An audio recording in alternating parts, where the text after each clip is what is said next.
Bendiciones en Cristo.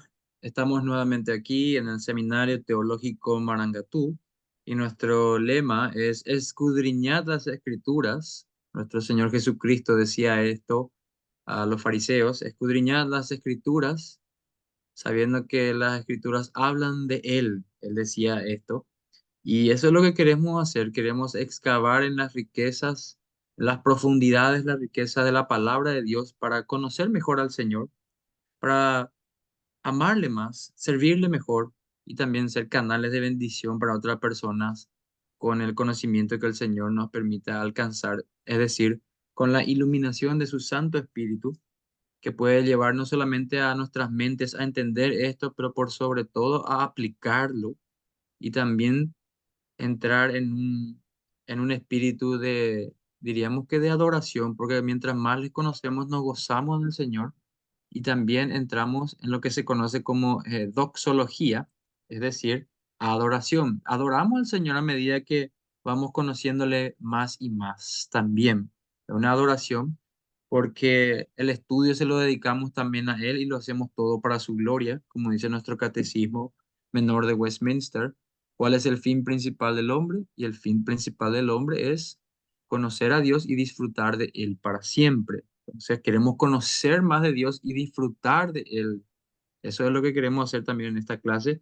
Y el tema que nos trae hoy aquí, esta es la última materia de esta primera etapa que estamos haciendo del primer año. Y vamos a hablar un poco, un panorama general de confesiones y credos.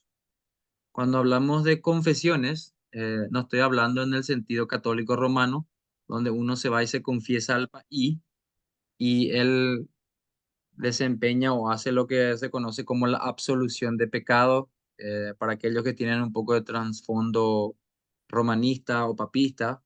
Ya saben que hicieron su primera confesión, fueron con el país, con el padre, sacerdote, y luego él le dijo: ve y reza unos cuantos Padre Nuestro, Ave María, y tus pecados son absueltos o perdonados. Entonces, no es en ese sentido que hablamos de confesiones. Es importante aclarar por el contexto latinoamericano en el que vivimos, donde hay una gran población también católico-romana. Bueno, y también abordaremos un poco qué son los credos. Entonces, arrancamos. En esta primera parte vamos a ver un poco qué es un credo. Cuando hablamos de credo, estamos hablando de que es una fórmula. Un credo es una fórmula que resume los artículos esenciales de la religión y que disfruta de la sanción de la autoridad eclesiástica. Credo, originalmente la palabra credo en el latín significa creo, es decir, deposito mi confianza en algo o en alguien, ¿verdad? En este caso, nosotros cuando vamos a utilizar la palabra credo, vamos a hablar de que es una fórmula fija. Esta es una definición de un autor llamado Kelly. El apellido es Kelly, no el nombre. Una fórmula.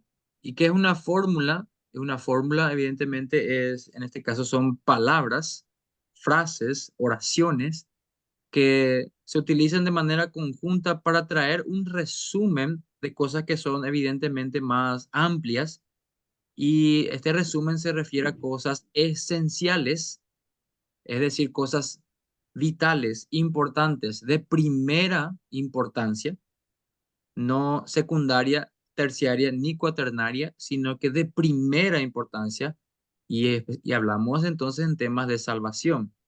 ¿Por qué digo? Porque la salvación es un tema esencial de la fe, de la religión, y utilizo la palabra religión como conjunto de creencias. Hoy en día, lastimosamente, nuestro evangelicalismo actual quiere hablar de que esto no es religión, el cristianismo no es religión, sino relación.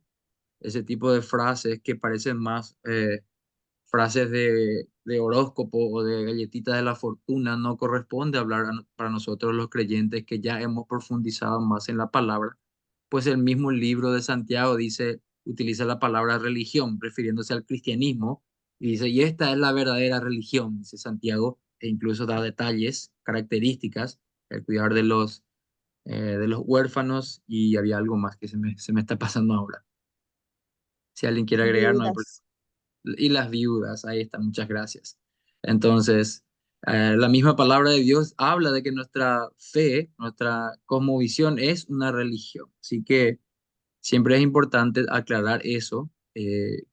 No rechazamos la palabra religión porque es un conjunto de creencias. La categorizamos de esa manera. La palabra religión tiene muchas definiciones en el diccionario y hay un sentido también en el que religión se puede entender el esfuerzo de una persona tratando de salvarse a sí misma. Se puede llegar a esa conclusión también en algunos contextos específicos, en algunas situaciones y tal vez eso sí podemos decir, si eso es el caso, no creemos en la religión. No creemos que esa religión puede salvarnos, a lo que por mi propio esfuerzo me salva. No. Entonces, credo, resumiendo, son artículos cortos, al punto, cosas importantes y que disfruta de la sanción. Y cuando hablamos de sanción, estamos hablando de la aprobación de autoridades de la iglesia, es decir, oficiales, es decir, pastores y todas las personas que han sido llamadas para liderar la iglesia. Y estamos hablando de la historia del cristianismo, de la iglesia del cristianismo. A veces en nuestro evangelicalismo queremos, o mejor dicho, escuchamos frases como que la iglesia desapareció por mucho tiempo porque era la iglesia católica romana nomás la que estaba era predominante y ahora que somos evangélicos, nosotros somos la verdadera fe. Y la iglesia volvió a empezar otra vez cuando vino la iglesia evangélica. Hermanos, nunca digamos eso porque entonces estaríamos diciendo que lo que el Señor Jesucristo dijo en Mateo 16, de que las puertas del Hades no prevalecerían contra su iglesia, no se ha cumplido.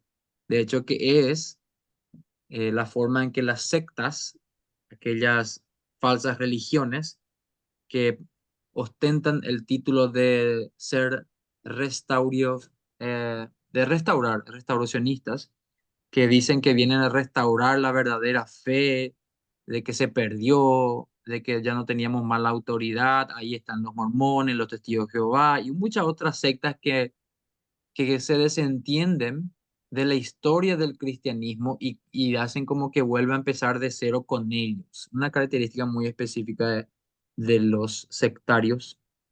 Bueno, y cuando nos preguntamos a nosotros, ¿cuál es tu credo? ¿Qué es lo que crees? Y cuando hablamos de qué es lo que crees, te estoy preguntando, ¿qué es lo que crees acerca de Dios? ¿Cuál es la naturaleza de Dios? Si pensamos un poco en la gente del Islam, ellos creen en un Dios, un solo Dios, y no tiene ninguna personalidad, es decir, no tiene personas. Es un Dios, una persona, por decirlo así de alguna manera. En cambio, nosotros, como ya vimos en el credo de los apóstoles, creemos en un Dios en tres personas. Eso ya abordamos nosotros en una clase anterior. Voy a silenciar un poquito esos micrófonos porque entra un poco de sonido de fondo y después cuando tengamos algunas interacciones voy a pedirle que vuelvan a activar. Disculpen. Bueno, ¿qué crees tú acerca de Dios y de Cristo? A muchas sectas enseñan de que hablamos de esto en Cristología, en el estudio del credo de los apóstoles también, cuando hablamos de que creemos en Jesús, en el Cristo. Hay muchas sectas que creen que Jesús no es Dios de Dios, sino que es un ángel, el ángel, el arcángel Miguel, algunos creen. Otros creen que es una deidad inferior distinta a la del Padre que no debe ser adorada. Y así muchas personas tienen diferentes credos o creencias sobre la salvación. Algunos creen de que la salvación es administrada por instituciones, por ejemplo, la Iglesia Católica Romana. Ellos creen de que, ellos te dicen, sí, la salvación es por gracia, pero es administrada por la Iglesia a través de los sacramentos, te dicen. Entonces, hay diferentes conceptos, también hay un poco de salvación y también del pecado, ¿verdad? ¿Cómo afecta el pecado al hombre? Hay personas que creen de que el hombre no está muerto verdaderamente en su delito de pecado, sino que está en un estado neutral y puede decidirse, elegir a Dios si así lo quiere en su propia voluntad, en su propia naturaleza caída. Y eso ha causado mucha controversia a lo largo de la historia. ¿Qué es lo que creemos acerca de dónde hemos venido? Hay gente que cree de que venimos de los monos, que hemos evolucionado y venimos de una sola célula que fue desarrollándose, evolucionándose con el paso del tiempo, también por las leyes de la física y el azar. Prácticamente eso es lo que creen. Y hay muchos cristianos que también han comprometido sus creencias con ese tipo de cosas, diciendo de que Dios utilizó la macroevolución o la evolución para crear la vida. Pero después vamos a hablar un poco más de eso. ¿Por qué estamos aquí? ¿Cuál es nuestro propósito aquí? Muchas personas, como ya hablamos también en ocasiones anteriores, hacen de su credo cosas que creen que tienen que hacer aquí. Por dar un ejemplo, hay gente que ama a los animales a tal punto de que no hace diferencia entre seres humanos y animales. Otros también tienen un sobreénfasis en el cuidado del planeta, a tal punto de que toda su creencia, todo su credo reposa en eso, y toda su identidad, toda su pasión, energía, devoción y todos los recursos que tiene los utiliza para llevar adelante su credo, promoverlo y también censurar y también criticar a aquellos que no están conforme a eso. Entonces ellos tienen una visión del mundo, es decir, una cosmovisión, como ven el cosmos o el mundo, y también podemos llamarle a eso un credo. ¿Qué es lo que cree de la vida? ¿Qué es lo que cree de dónde viene, a dónde va, por qué las cosas están tan mal y qué le depara el futuro? Todos tienen un credo acerca de esto. La palabra que usamos para credo también se puede hablar como cosmovisión. Ahora, moviéndonos un poco más en nuestro tema, conocemos este pergamino, está en latín, dice Symbolum Apostolorum, dice, ¿verdad? Y está acá en el latín, credo en Deum Patrem Omnipotentem, dice, Creatorem, bueno, y así dice muchas cosas más, está en el latín. ¿Conocen este documento? ¿Qué será? ¿Qué será? Lo hemos estudiado en clases anteriores. Y es el credo de los apóstoles. Esto ya lo dimos. ¿Y por qué estoy mostrando esto? Porque es un ejemplo de lo que es un credo.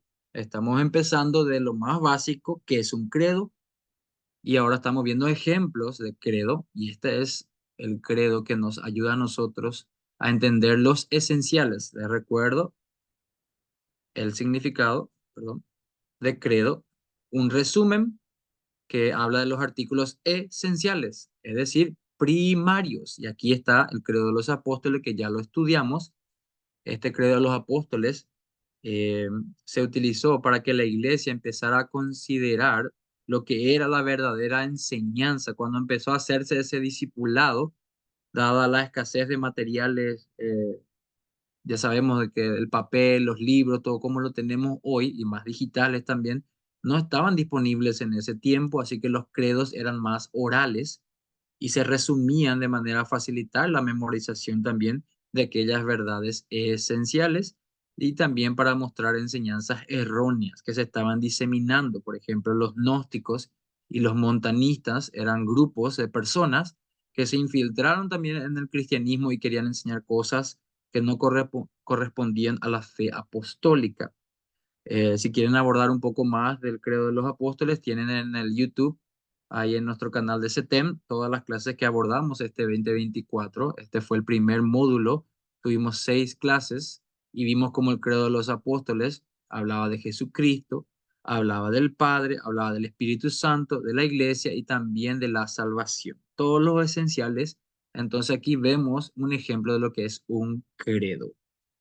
En la historia de la iglesia, han habido credos ecuménicos. Hoy en día solemos escuchar esa palabra ecuménico, que a veces muchos hermanos evangélicos utilizan en un sentido negativo.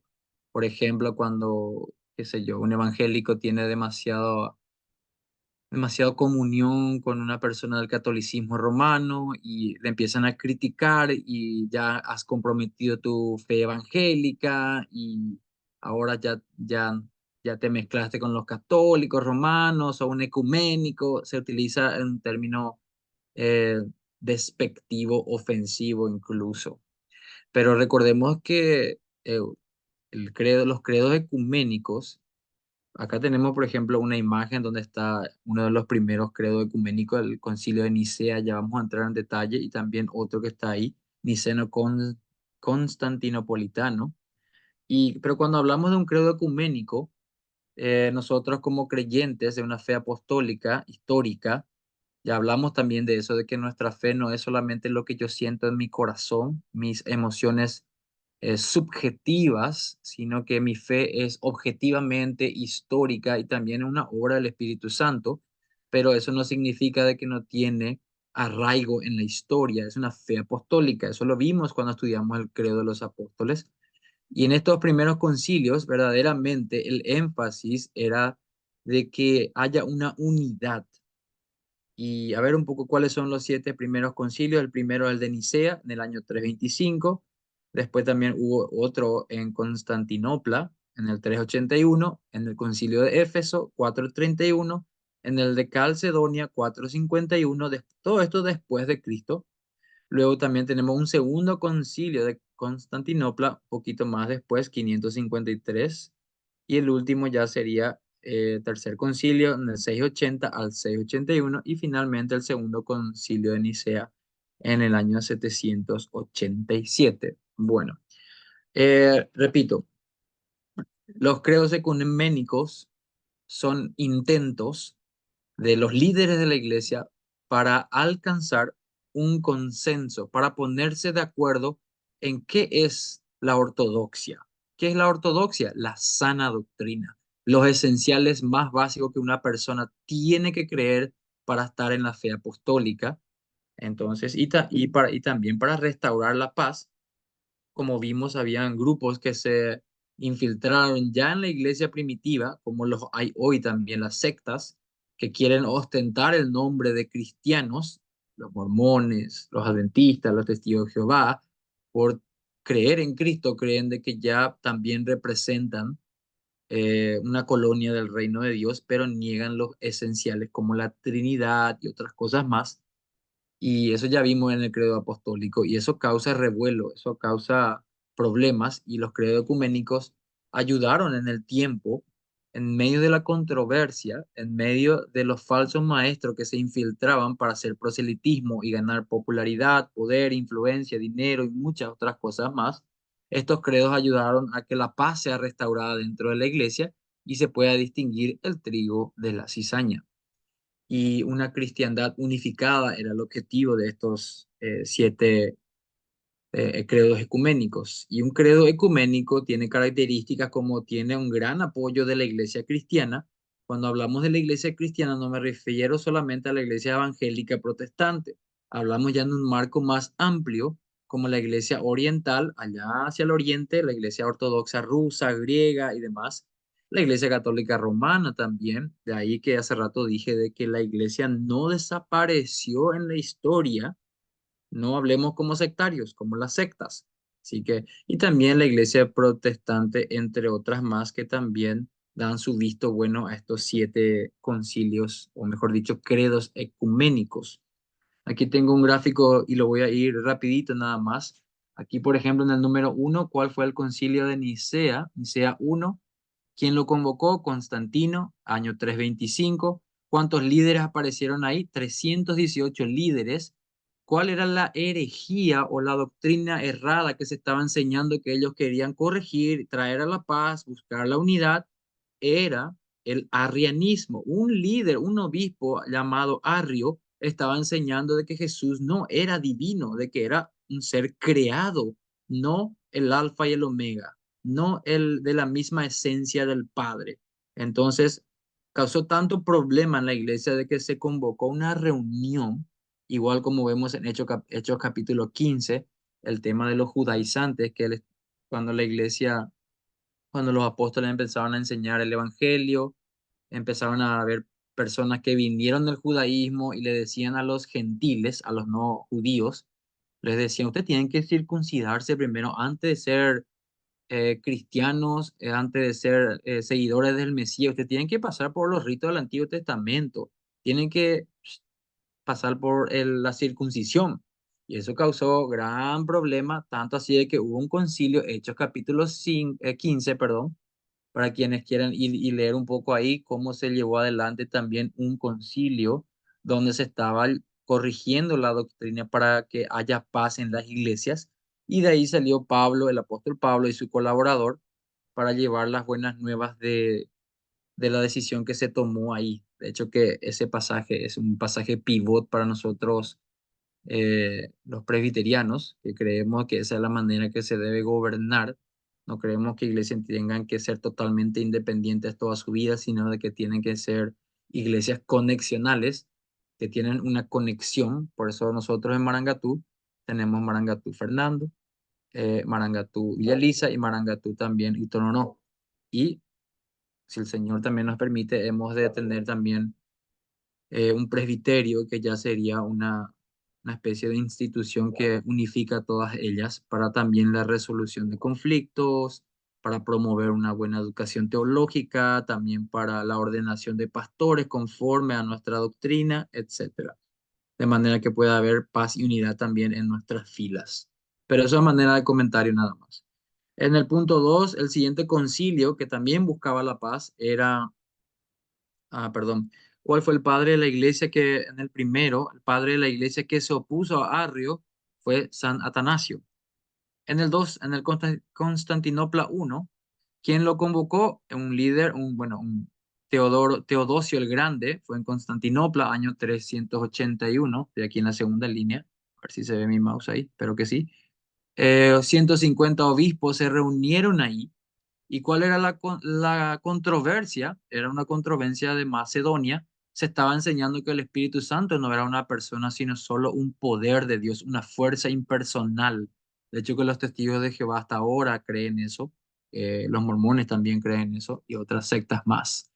El hereje era macedonio, un líder de la iglesia. Empezó a sacar interpretaciones propias suyas, subjetivas, y empezó a promover esas doctrinas y a tal punto que se tuvo que armar un concilio para formular un credo que se defiende la divinidad del Espíritu Santo. Y los hermanos líderes que estuvieron a cargo eran San Gregorio de Niza, también Basileo Grande y San Juan Crisóstomo. Todos estos hermanos se pusieron verdaderamente a la mochila del cristianismo, de la fe apostólica y llevaron adelante estas reuniones para llegar a la conclusión de que Macedonio estaba errado, de que no podía negarse la personalidad y la divinidad del Espíritu Santo y decir que era como una especie de fuerza, de influencia nada más.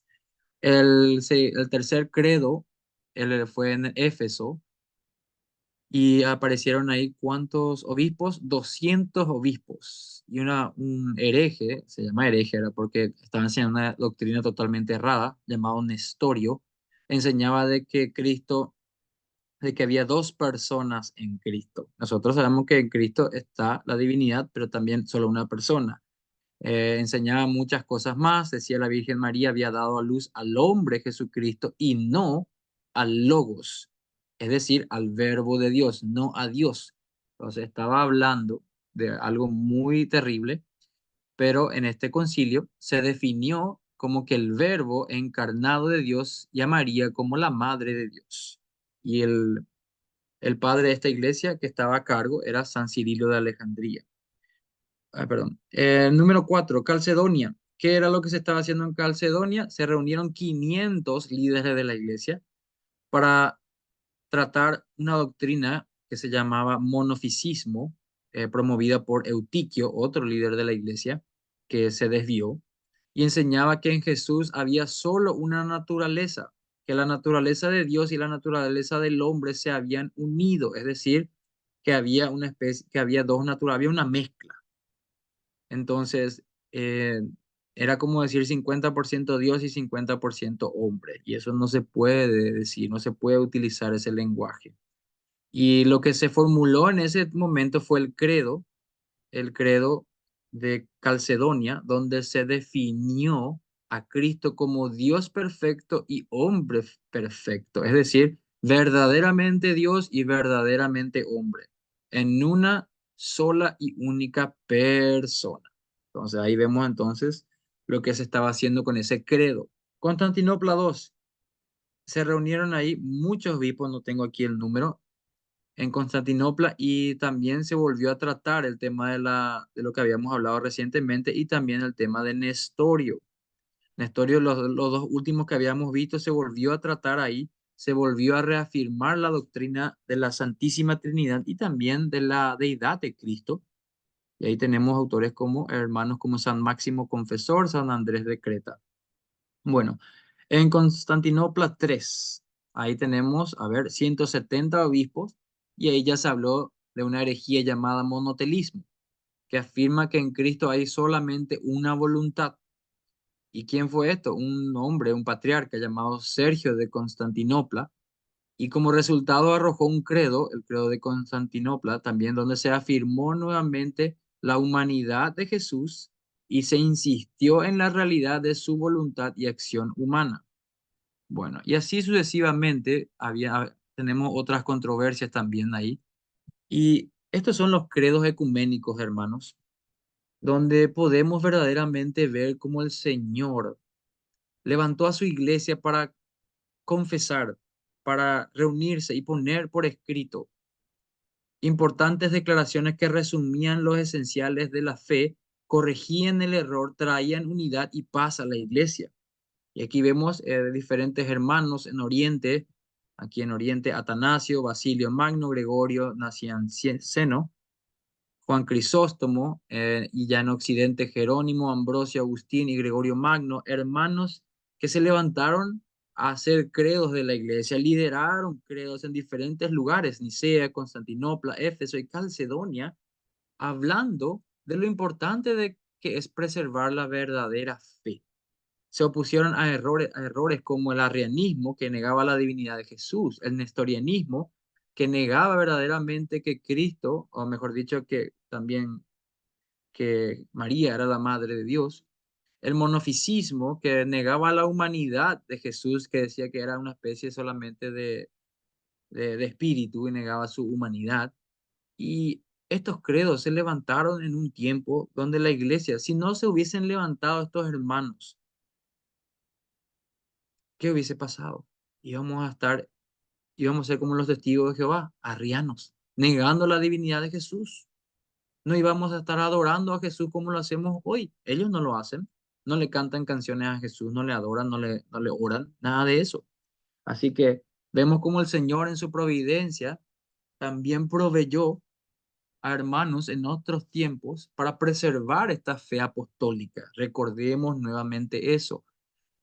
Aquel que no conoce su historia o que se niega a conocer su historia siempre está en el peligro de volver a cometer los mismos errores.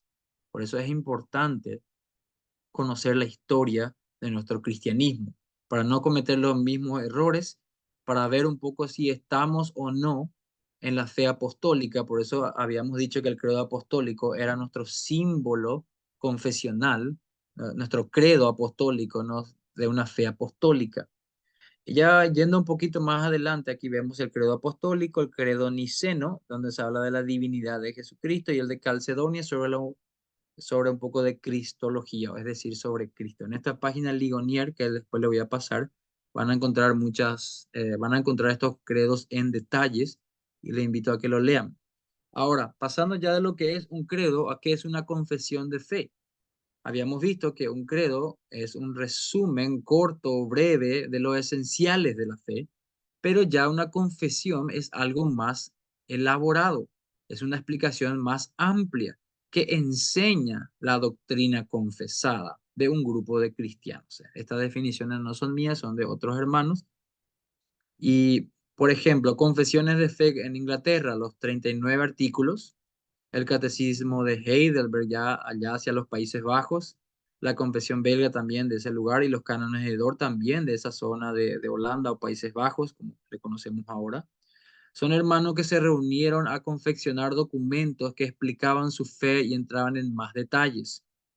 También hay otras confesiones, como la Confesión de Fe de Westminster, que es la que creemos nosotros los presbiterianos, y otras también como la Confesión Bautista de Fe, muy parecida a la de Westminster, y otras más confesiones que están por ahí, Confesión de Savoy, y creo que hay otra más por ahí. Pero bueno, son confesiones donde los hermanos se dedican a expandir más las doctrinas que creen. Nosotros como reformados nos suscribimos a los estándares de Westminster, y cuando hablamos de estándares de Westminster estamos hablando de el Catecismo Menor de Westminster.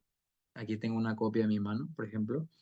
El catecismo mayor, bueno, perdón, el catecismo menor fue diseñado como un resumen de la confesión de fe de Westminster para enseñar a los niños, para que memoricen en ese sistema didáctico preguntas y respuestas. A veces los hermanos creen de que cuando escuchan la palabra catecismo, que estamos hablando de la religión católica romana, cuando en verdad nosotros, los protestantes, fuimos los primeros en utilizar este método de catecismo y luego fueron ellos. Pero penosamente en el evangelicalismo de hoy se perdió esa práctica y bueno, eso es lo que pasó. El Catecismo Mayor de Westminster es también un resumen de la Confesión de Westminster e incluso ampliando un poco más, pero ya más dirigido para los líderes. Es más amplio, más profundo, con muchas más doctrinas, entrando en detalle en algunas cosas que la Confesión no abordó, pero sí por implicancia estaban ahí. Ahora, otras confesiones de fe también son la confesión belga, el catecismo de Heidelberg y los cánones de Dort, que también surgieron en medios de circunstancias donde se pedían a las autoridades religiosas que confiesen su fe. ¿Qué es lo que ustedes creen? Elaboren un documento, expliquen en detalle y traigan y preséntense. Como hoy también se hace, cada iglesia tiene que ir y llevar eh, tiene que llevar al gobierno también, su pastor tiene que tener un carnet que le habilite, también tiene que hacer su personería jurídica y para eso tiene que tener su constitución, tiene que elaborar sus estatutos y hay muchas cosas que también se le pide a la iglesia hoy de manera que ande de forma ordenada delante del gobierno, porque el gobierno, querrámoslo o no, tiene cierto tipo de contacto con la iglesia también, especialmente en lo que corresponde a seguridad y cosas así. Eso creo que ya tenemos experiencia de eso por el tema de la pandemia. Pero bueno, sin catecismo de Heidelberg, aquí también le voy a ir pasando después este video que habla sobre la historia del catecismo de Heidelberg. También la confesión belga, también les voy a pasar para que puedan seguir profundizando en la historia de dónde nació, qué estaba pasando y por qué estos hermanos tuvieron que confesar su fe también delante de su país, de sus autoridades y en oposición también a las diferentes religiones que estaban buscando hacer proselitismo en sus países. Ahora, aquí quiero entrar un poquito también en qué es una iglesia confesional en la historia. Aquí tengo un recurso de los ministerios Ligonier, que son hermanos reformados también, y nos dice que el credo fundamental, bueno, aquí ya vamos a entrar en algo muy interesante. Todo muy lindo que hablamos de credo y confesiones, pero ¿qué dice la Biblia? ¿Será que la Biblia habla algo de que tenemos que tener credo y confesiones? Porque alguno pudiera decir, no, yo solamente tengo mi Biblia, yo no necesito saber qué es lo que declararon otros cristianos hace cientos y cientos o miles de años, mil años y pico. Yo no necesito saber, yo tengo mi credo y mi credo es la Biblia, ¿no? Bueno, aparentemente eso parece muy piadoso, pero verdaderamente ni siquiera la Biblia enseña eso. La Biblia enseña en muchas partes que uno tiene que confesar su fe, que tiene que repetir cosas, que tiene que ser transparente, que tiene que ser abierto en el sentido de que enseñar a otros. Por ejemplo, en la religión judía, hasta hoy en día ellos siguen recitando este famoso texto conocido como el Shema. Escucha, oh Israel, el Señor es nuestro Dios, el Señor uno es. Cuando nuestro Señor Jesucristo estuvo aquí caminando entre los judíos, allá en el primer siglo, eh, bueno, en el tiempo que Él estuvo caminando aquí con ellos, en su encarnación, ellos declaraban esto era su confesión de fe, su credo, si queremos decirle, su confesión de fe. En este caso es un credo porque es bastante breve. Esa es la diferencia entre un credo y una confesión. Ahora, la Biblia enseña de que esto tiene que enseñarse, tiene que repetirse, está en la Biblia, así que estamos probando aquí con versículos bíblicos de que eso de que no me interesa lo que otros hayan confesado, solo lo que dice mi Biblia, pero la Biblia muestra el patrón, muestra cómo verdaderamente tenemos que confesar nuestra fe, tenemos que elaborar eh, este cuerpo de doctrinal para poder entender lo que creemos y cómo vivimos.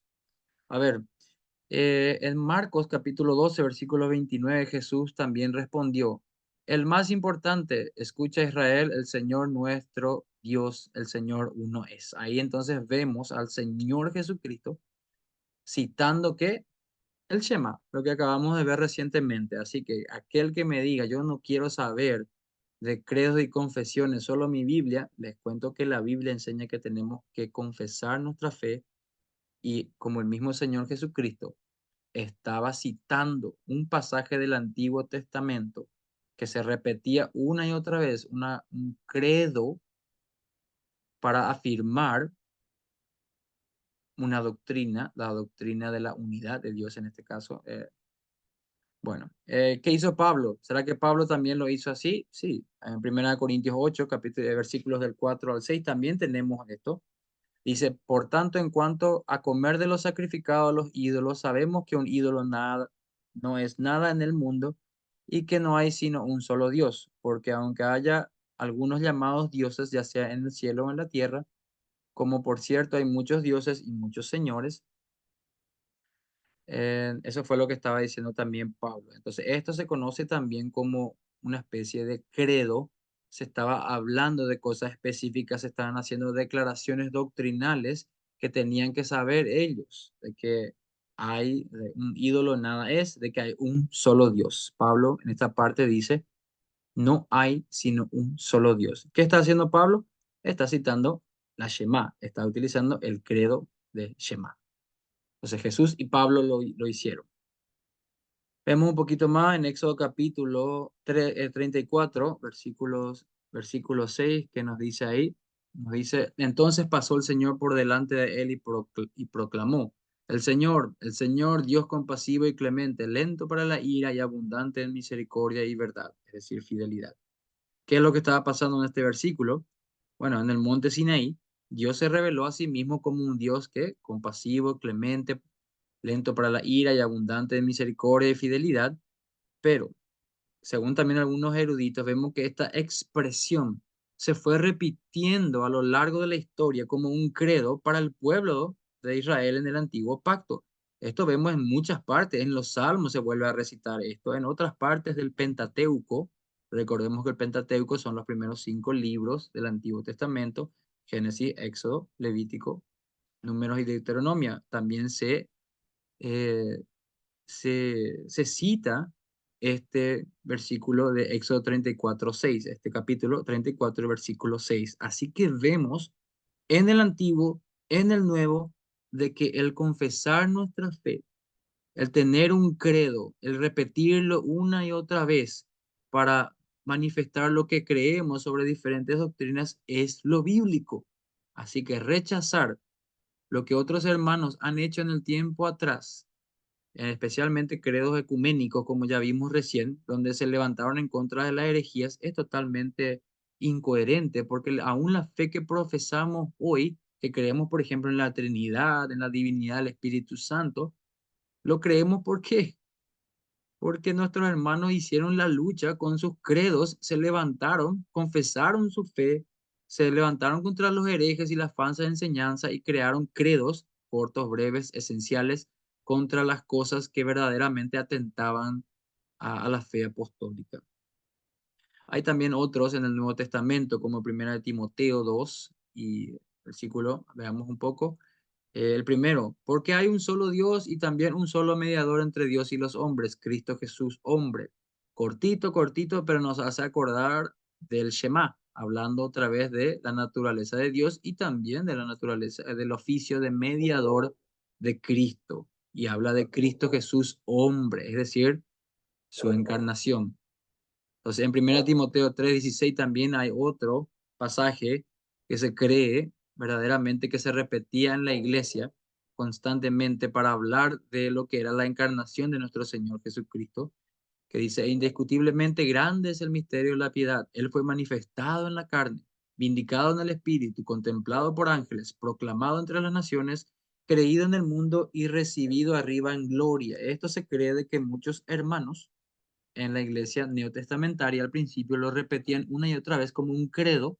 Recordemos que la disponibilidad de papel era escasa, de hecho que escribían en piel de animales. Bueno, entonces, credos. La Biblia enseña credos.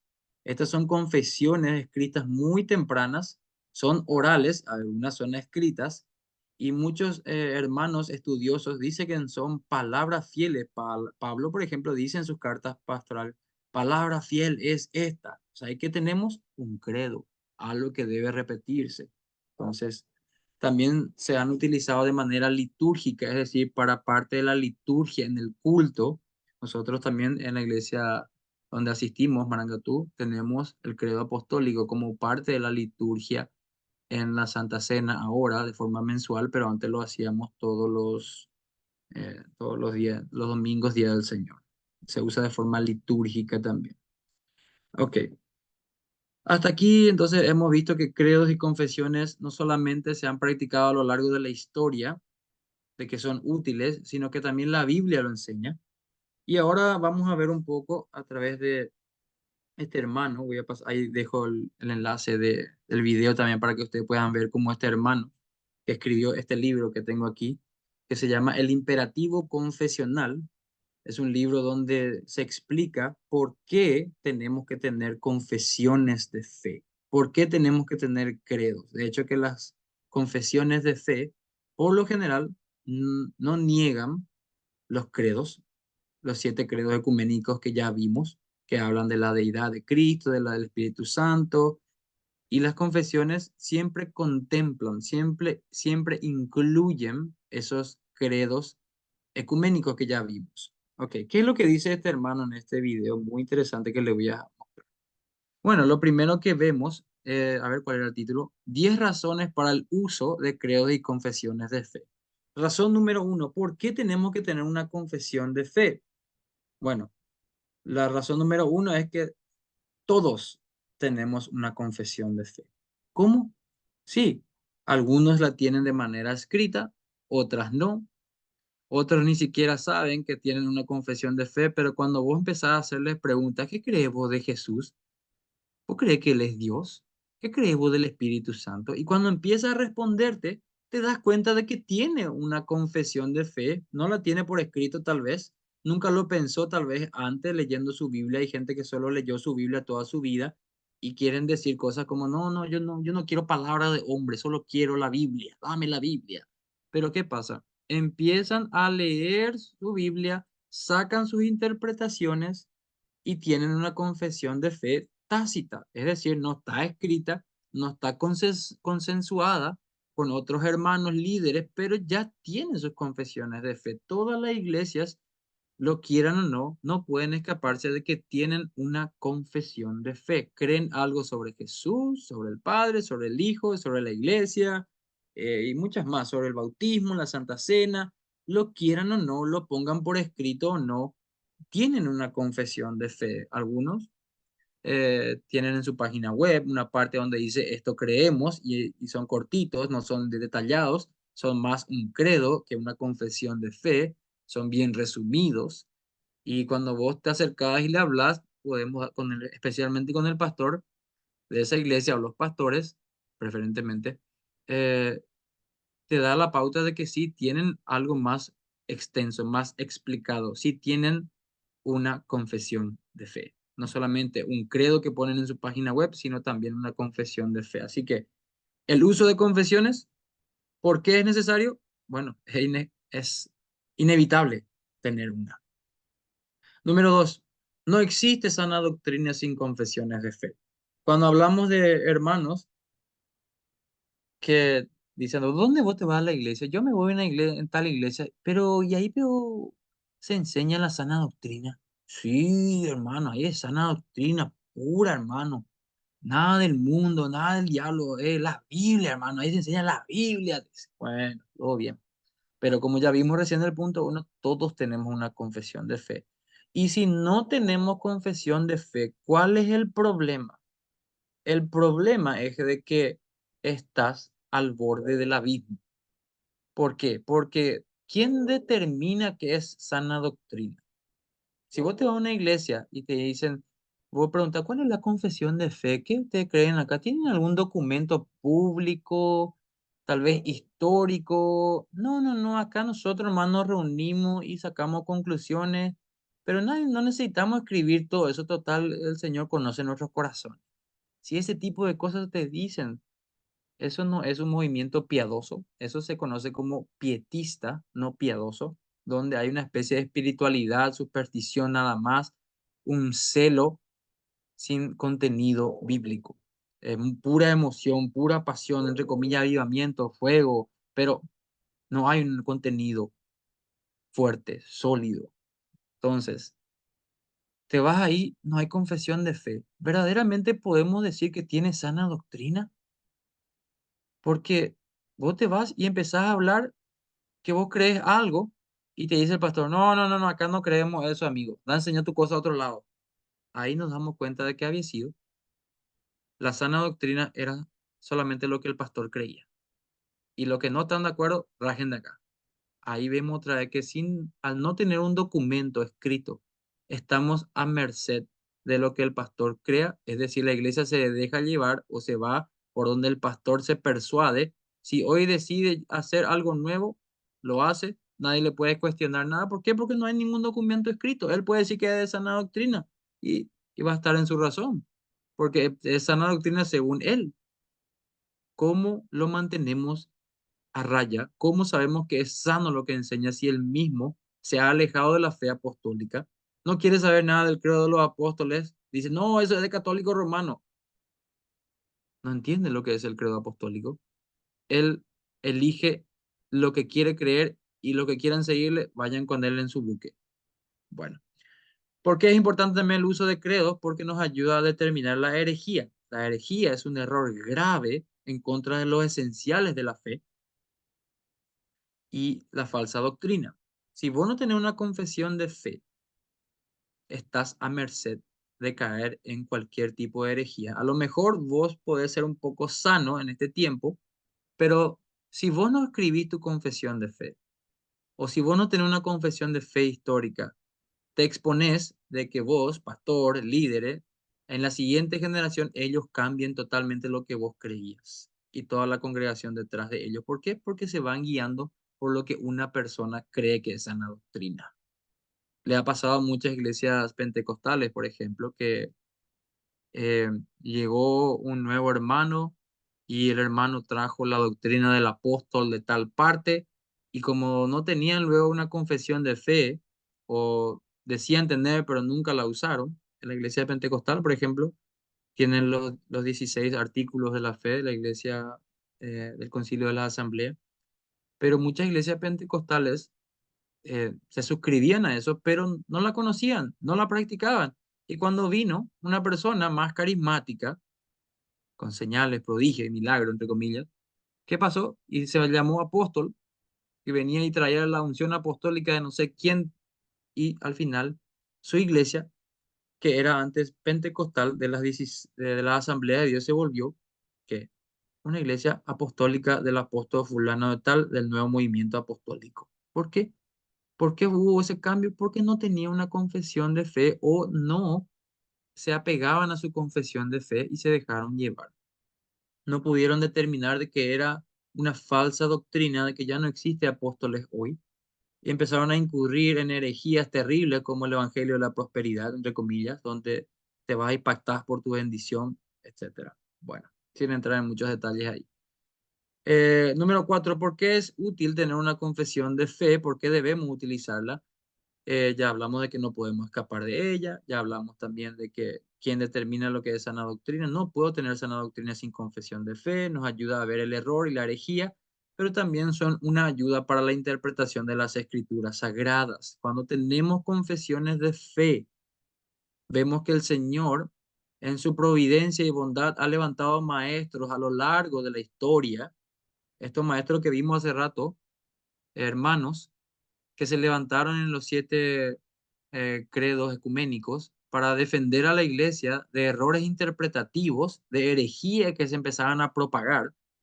Lo hicieron también se reunieron y formaron credos y de tal forma de que hoy nosotros seguimos teniendo la doctrina de la Trinidad, la doctrina de la encarnación y otras doctrinas más que ahora no voy a entrar.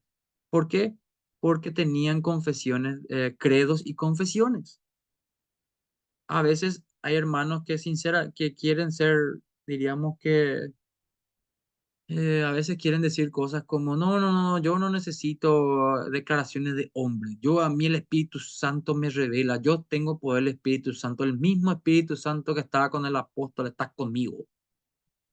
Bueno, es cierto, hay un grado de verdad, es el mismo Espíritu, pero tampoco podemos rechazar lo que Dios ha dado en su providencia. Y no solo eso, ese hermano que dice, no necesito confesiones de fe de hombres, ¿saben qué va a hacer cuando va a preparar un sermón? Se va a ir, va a usar un diccionario creado por eruditos, expertos en la Biblia, que tienen una tradición, una interpretación, una confesión de cómo utilizar ciertos términos.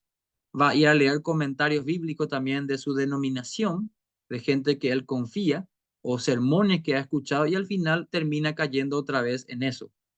Quiere tirarse como que él recibe, él es el canal sagrado, que él solo recibe y no se apoya en ningún hombre, maldito el hombre que confía en el hombre, dice.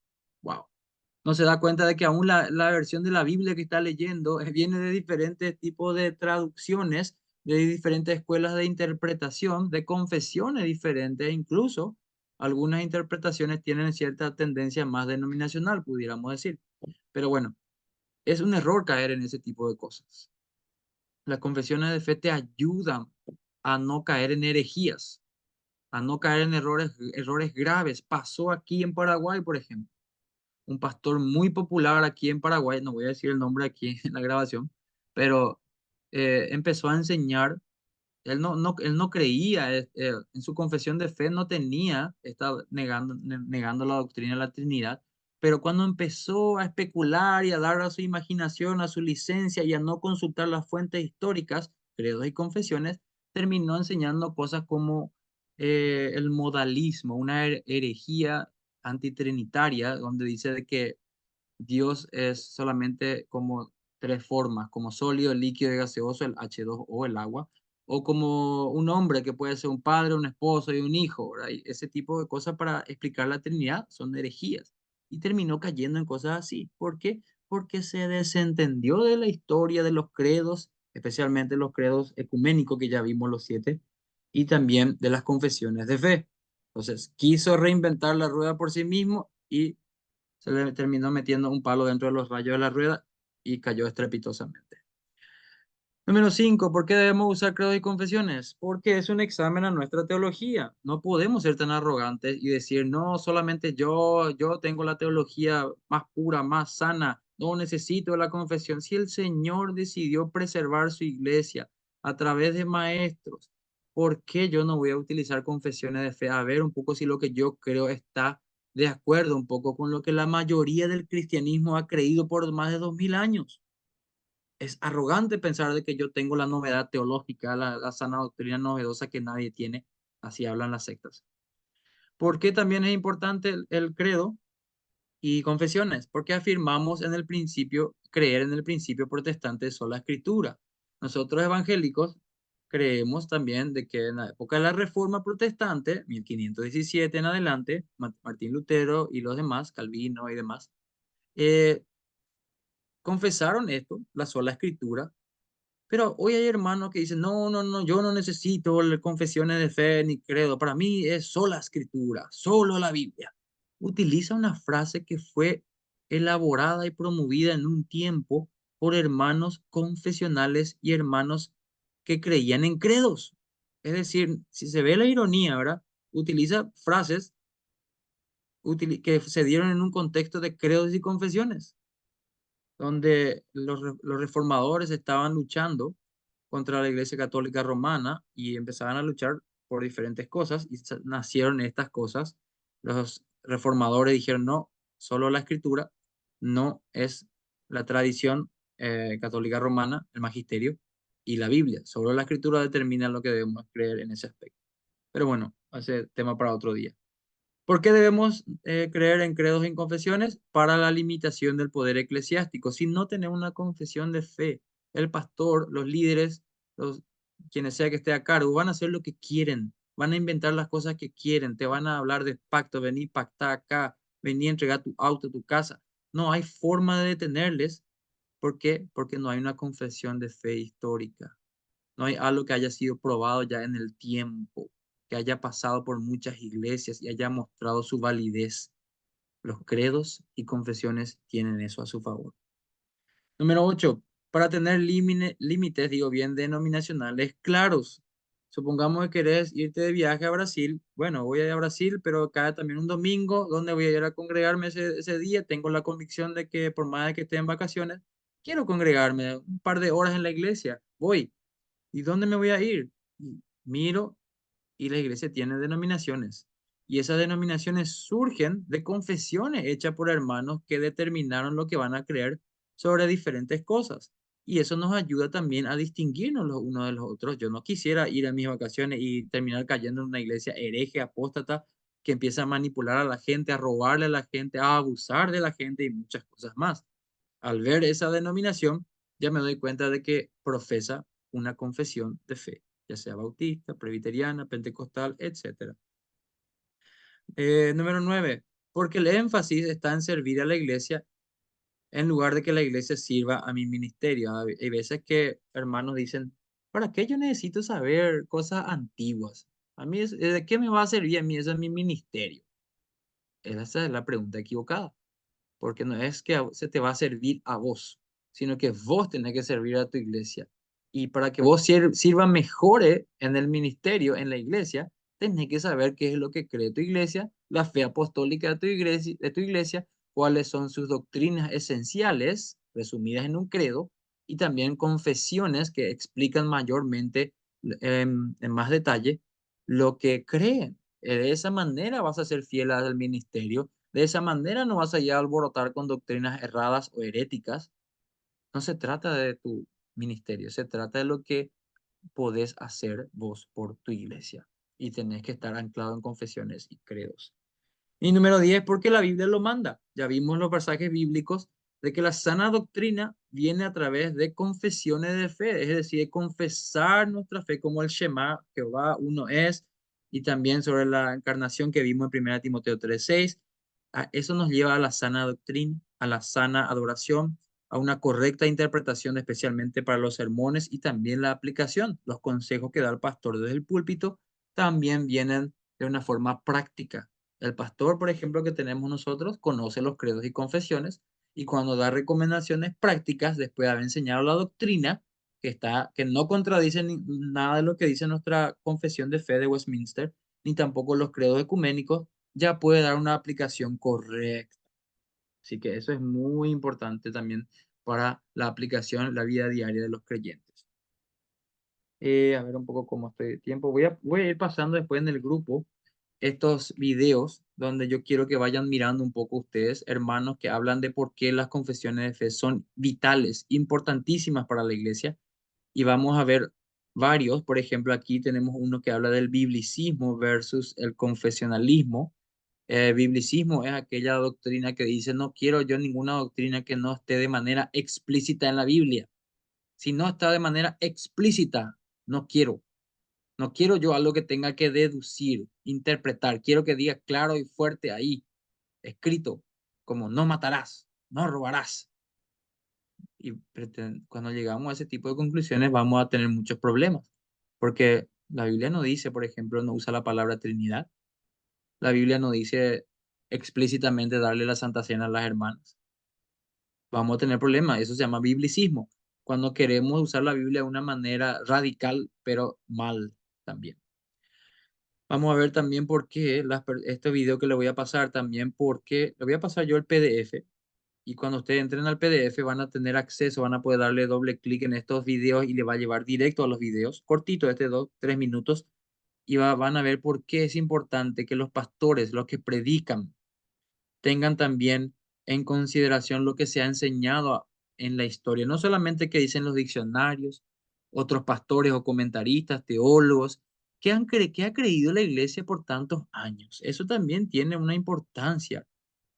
¿Por qué digo que tiene una importancia? Porque nosotros tenemos historia, es una fe apostólica, es una fe que ha persistido durante el tiempo y ha dado frutos, y el Señor preserva a su iglesia. Esto ya para más adelante, cuando vayamos entrando en más detalles, yo voy a dejarle esto. Este es el último módulo, pero yo le voy a invitar a ustedes para que vean este, por ejemplo, esta serie de videos de un hermano que se llama Larry Trotter, un maestro presbiteriano reformado, donde habla de introducción a los credos, habla del credo romano, el credo apostólico que estudiamos aquí, Nicea, Constantinopolitano, la fe escocesa, la fe belga. Aquí van a ver en detalle, el hermano va a explicar también en más en detalle, esto lo pueden hacer en su tiempo libre también.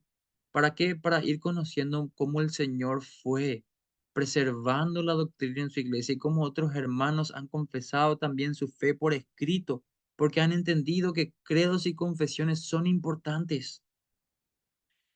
A ver, aquí hay más confesiones. La fe de Westminster, cánones de Dort, segunda confesión de fe helvética, el catecismo de Heidelberg. Muchas confesiones, muchos credos y confesiones a lo largo de la historia, a principios de siglo, a mediados de siglo y también un poquito más aquí adelante. También voy a pasarle otros recursos, aunque este hermano no es presbiteriano, tiene muy buen enfoque también de qué significa ser una iglesia confesional, tiene buena bibliografía, también cita muy buenos autores reformados y aborda el tema de una manera muy práctica, profunda y también ayuda bastante a entender qué es una iglesia confesional y por qué una iglesia tiene que ser confesional, tiene que ser credal, es decir, tener credos. Aquí tienen en estos 5 videos qué significa ser una iglesia confesional, por qué debemos ser confesionalistas, los beneficios de ser una iglesia confesional, eh, la respuesta a objeciones comunes a la confesión de fe y qué es una suscripción confesional. Cuando yo me suscribo, cuando digo, sí, yo quiero ir a una iglesia confesional, no me quiero ir en la iglesia donde fulano de tal, el pastor, todo lo que nosotros creemos es lo que le vino en un sueño, es su revelación, él es nuestro apóstol, él es el querubín y cosas así. No, hermano, siempre busquemos una iglesia confesional que tenga una confesión bien clara. Este libro, que ya estoy llegando a la parte final, mostrándole un poco cómo esta bibliografía, ahora le mostré eh, una cantidad de videos que le van a ayudar a profundizar más en lo que son las confesiones y credos. En este libro, por ejemplo, nos habla de cómo las confesiones y los credos verdaderamente están en el centro de lo que es el evangelicalismo, que tenemos que volver nosotros a nuestras raíces. Hoy muchos hermanos en iglesias que se van formando no quieren saber nada de su historia, quieren crear una especie de nuevo cristianismo a su forma, a su medida y haciendo una especie de buffet con todo lo que a ellos les gusta nada más. Y esto no puede ser así, caemos en errores terribles. En este libro también vemos de que los líderes de la iglesia tienen la necesidad de tener una confesión que esté basada obviamente en la Biblia, no es solamente en sus percepciones subjetivas, sino que tiene que tener capítulo y versículo que apoye lo que creen, así como hace rato les mostraba la confesión de fe de Westminster, esa edición de la editorial Clear que tienen los versículos ahí abajo. Y ya sabemos que todos tenemos credos. La propia Biblia enseña que tenemos credos y que tenemos que profesar credos y confesiones también, de manera que otros hermanos puedan ver nuestra transparencia. Que cuando alguien llega a nuestra iglesia y te pregunta, ¿qué ustedes creen acá? ¿Cómo yo puedo aprender de lo que ustedes creen? Qué terrible sería que le digamos como, no, y vos tenés que venir 6 meses y ahí más o menos ya van a entender más o menos qué es lo que creemos acá y cómo nos movemos. No. Dale tu confesión de fe, que estudie, que mire, que lea, que escuche, no sé, video, audio, para luego que él pueda tomar una decisión y ver qué es lo que ustedes creen. De manera concienzuda, transparente, también nosotros mostramos lo que creemos a otra persona. En este libro vemos un poco cómo el autor empieza a enseñar de por qué muchas personas hoy rechazan los credos y confesiones, algunos, porque estamos en la época de la ciencia, ¿verdad? ¿Y para qué yo quiero un documento antiguo? ¿Acaso vos no te das cuenta de que todo lo que es nuevo, eso es lo novedoso, eso es lo que vale, lo antiguo ya quedó atrás? Cuando hablamos de lo antiguo es solamente para hablar de lo negativo, ¿verdad? Y el autor muestra muy claramente que estas presuposiciones a veces nos llevan a rechazar credos históricos y antiguos. ¿Por qué? Porque es antiguo, no sirve de nada eso. Y a veces porque tenemos tanta tecnología a nuestro alrededor y el consumismo también nos hace creer que todo lo que es antiguo no sirve. Entonces, esto es lo que habla el autor un poco en este libro, nos muestra cuáles son los fundamentos de tener credos o credalismo, nos habla de las palabras de la iglesia como institución. Hay gente que no quiere ir a la iglesia y dice, yo no creo en las instituciones de la iglesia. La iglesia es una institución. Para mí todos quieren lucrar, nomás quieren sacarle plata a la gente. No me interesa a mí. Entonces, no me quiero yo ir a ninguna iglesia. Yo y mi Dios nomás voy a comprar una Biblia. Yo nomás voy a hacer mi devocional ahí. Así es como empiezan las herejías, las sectas y cuidado, rechazar lo que el Señor ha provisto para su iglesia a lo largo de 2000 años es un error grave. Confesiones protestantes clásicas, estoy dando solamente recomendaciones de este libro, confesiones también como alabanzas, hace rato vimos también cómo puede servir el credo apostólico en la liturgia, también para ayuda en la instrucción, por ejemplo, nosotros en la iglesia de Marangatú tenemos en nuestro boletín informativo, el pastor siempre instruye un catecismo, la pregunta de la semana le llama, y ahí empieza a abordar el catecismo de fe de Westminster, ya terminamos el primer ciclo, ahora volvemos a repetir. Ya vimos las preguntas 2 otra vez. Bueno, bueno, finalmente la tarea para la semana para ustedes, hermanos, será una lectura de estas dos confesiones específicas, el credo niceno y también la definición de Calcedonia, que puedan leer, que puedan mirar un poco algunas partes que le llamó la atención y hacer comentarios. Me gustó mucho esta parte por esto, por aquello. Esta parte no entendí bien, que puedan interactuar con los credos históricos también, para sentirse un poco también como parte de esta familia que es la cristiandad. Hermanos, estas confesiones fueron escritas por hermanos nuestros de otras épocas que también adoraban a nuestro mismo trino Dios, de que se tomaron el tiempo también para defender la fe, para buscar la unidad, el amor, la paz, la sana doctrina. Sin confesión de fe no puede haber sana doctrina. Y también para tratar de evitar los abusos de herejes o falsos maestros, también con falsas enseñanzas. Y al final ahí podemos explicar un poco la importancia también de esto. Los videos que le voy a pasar, o sea, yo le voy a pasar el PDF. Dentro del PDF va a estar también los enlaces, ustedes se van a dar cuenta que van a poder acceder a los enlaces para ver esos videos también que están un poquito más atrás, lo que les mostré recién, los que quieran ver. Esta es la página de Ligonier, voy a pasar el enlace, pero también está acá en el PDF, simplemente al abrir el PDF y aprieten así con sus dedos, así, tac, tac, si están en un teléfono o si están en la computadora, doble clic sobre el enlace y le va a llevar a la página web para que puedan leer el credo niceno completamente. Y el otro sería el credo de Calcedonia, que ya, como sabemos, habla de la naturaleza de Cristo. Credo niceno prácticamente habla de la Trinidad. Credo de Calcedonia habla de la naturaleza de Cristo. Entonces serían estas dos confesiones, perdón, estos dos credos para leer en la semana y enviar un poco comentarios. Vuelvo atrás. Lectura, comentarios de partes específicas y finalmente explicar la importancia. Al pasar yo este PDF van a tener todo. Vuelvo atrás rápidamente solamente para mostrarle cuáles son los videos que quiero que vean. Este es el primer video que quiero que vean, dura 2 minutos 34. Este es el segundo video, dura 4 minutos nada más. Este dura 3 minutos, 2,59. Son 3 videos que quiero que vean. Esto obviamente ya queda a criterio de ustedes si quieren ver estos videos, pero como pueden ver ahí en la imagen, cada video tiene entre 40, 45, algunos más, algunos 1 hora y media, 30 minutos varía, pero veo que el mínimo que tiene cada uno es de 30 a 1 hora y el más largo visto que tenía 1 hora y media. Bueno, pero eso yo no le voy a exigir que vean, eso es para ustedes, para más adelante, después que termine el curso. Es más, pueden ir mirando de a poco, escuchando, mientras, qué sé yo, mientras cocinan, manejan, pongan y escuchen para ver un poco qué es esto de ser confesional y por qué es tan importante y qué han hecho otros hermanos nuestros a lo largo de la historia. Todos estos videos van a estar disponibles con ustedes cuando le pase el PDF. ¿Ok? Bueno. Y finalmente aquí, gracias por su atención. Dios les bendiga. Acá tenemos una foto de nuestro fundador del presbiterianismo, John Knox, tomando un rico tereré. Voy a parar un poco ahora la grabación y vamos a interactuar un poquito. A ver si me da el tiempo. Un ratito.